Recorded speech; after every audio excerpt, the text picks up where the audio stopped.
Simba ba kayo? Okay lang tayo. May natutunan naman. So, by the way, nagpakilala na ba kami? Nakalimutan namin. Tama! Mga pala, kami ang inyong kapatid sa pananampalataya kay Cristo Jesus at sa ating malay na Immaculada Concepcion, si Brother Ernesto, also known as Brother Nani Silvestre. Nasasakupan ng parokya ni San Roque. Dati kami taga-Pasay, actually. Pero dahil nasunugan kami there, that was 1985, napalipat kami sa Cabuyao, Laguna. Ngayon, taga-Cabuyao, Laguna na kami. So, at mapalad na napagila.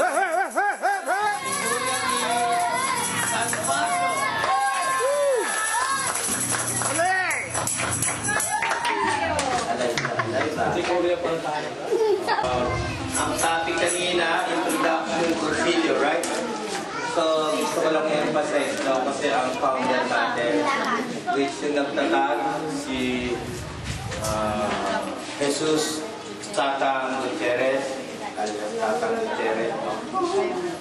By the way, nung nabubuhay pa siya, baka matanong kayo someday, sino ba naman ang inyong spiritual director o founder? Just to inform you, medyo nakalimutan ni Sis, no? Nung hindi pa siya namamahinga, siya ang chief flight mechanic ng Back 111 Philippine Airlines. Way back ng pagkataan niya. So, kung sasabihin lang nila na kung sino-sino lang naman ang founder natin, mabigat ang founder natin.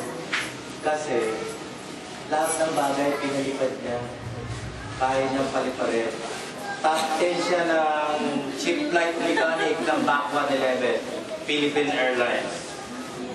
So, kung lahat ng bagay kaya niyang paliparin, medyo masasabi natin Cristo rin siya kasi lahat ng inisda niya, brother o sister, puro sabihin na natin mga sakit na lipunan o mga makasalanan.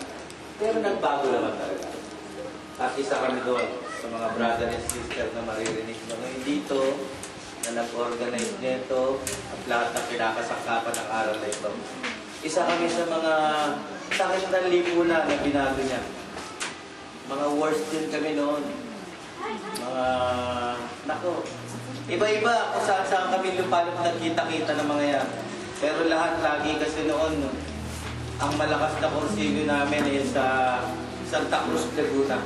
Doon napakaganda. At saka sa Antipolo. No, brother? Amen. Amen. So, ang susunod nating rolyo na ibibigay sa inyo ay ang dakilang hangarin. Ano ang meaning ng dakilang hangarin? Sino ang dakila? At sino ang dapat yung hangarin?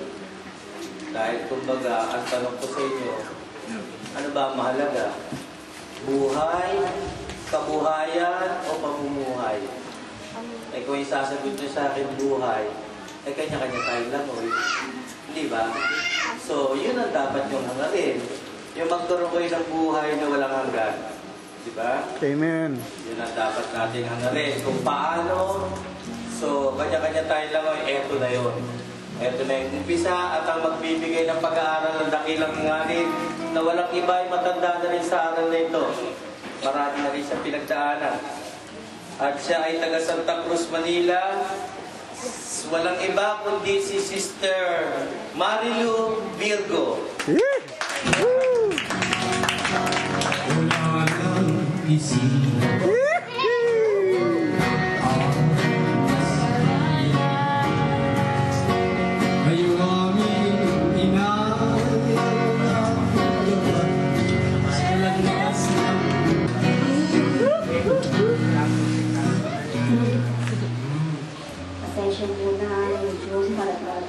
Pero ganun pa man. Kaya Mama Mary kami! Ganun na. Kaya Mama Mary kami! Kaya Mama Mary kami! Yan. Kayo na lang maglalakas kasi wala nang may lalakas. Ginawa sis, parang poster. Kasi nakipag-concert ako eh. Talagang matindihan ang concert. Kaya yung boses namin, nagkumalat na. Yan. Ngayon, pag-aralan natin, ano ba talaga yung dakilang hangarin? Ha? Ngayon, magtatanong muna kami bago natin pasukin ang gusto yung dakilang hangarin. Magtatanong muna kami sa mga candidates natin. Siyempre lahat tayo may mga kanya-kanyang hangarin sa buhay, di ba? Yung iba, nagkaroon ng kaganapan. Pero mas marami yung dahil mga teenager pa rin kayo. Marami pa rin kayo mga hangarin sa buhay. Pwede bang matanong? Pwede ba itaas ang kamay? Ano ba ang ating hangarin sa buhay? Ano ba yung gusto natin? Di ba kasi karamihan dito estudyante, no? Karamihan. Ano ba yung gusto natin? Di ba? Sister. Kaya may po sa estudyante sa araw na makatapos sa buhay. Makatapos sa pag-aaral ako. Nangaring ko, mayroon ko sa hirap yung aking mga matutunan. Yeah. Pagkapukan natin, Sister Joy. Ngayon, pagdating naman sa profession, ano ba gusto natin? Merong gusto kasi mag-doktor, ano. Sino pwedeng magtaas ng kamay?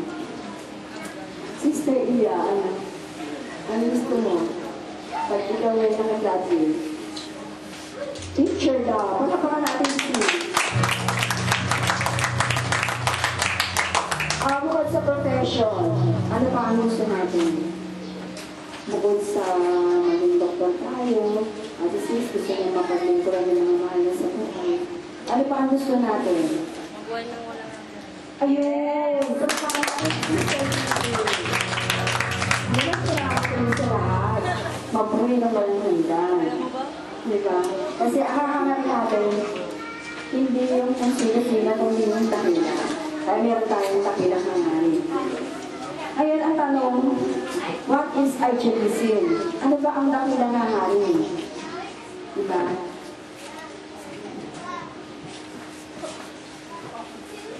Pero bago natin sagutin yung salitang dakilang hangarin, yung idealism kasi came from the word ideology. Kung ito ay idealism,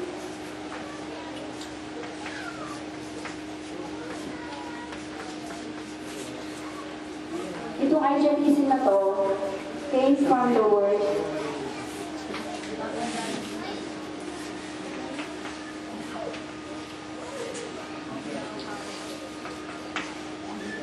ideology. Meaning, ano ibig sabihin? Study about ideas.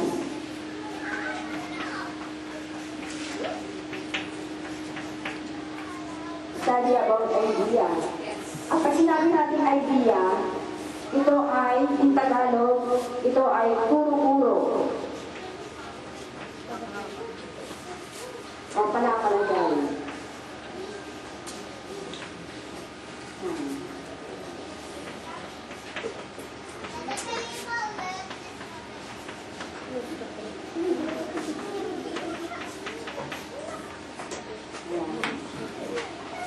Ngayon, sa pagkat ang ating pagsama ay dakilang hangarin.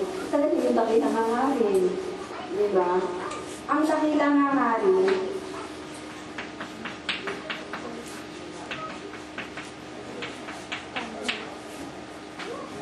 ay ang pinakamataas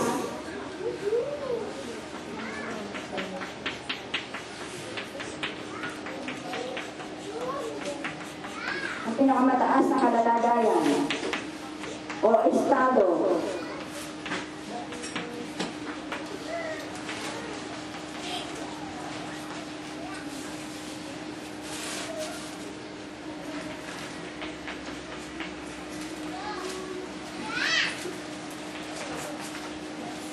upang sundin ang kalooban ng Diyos.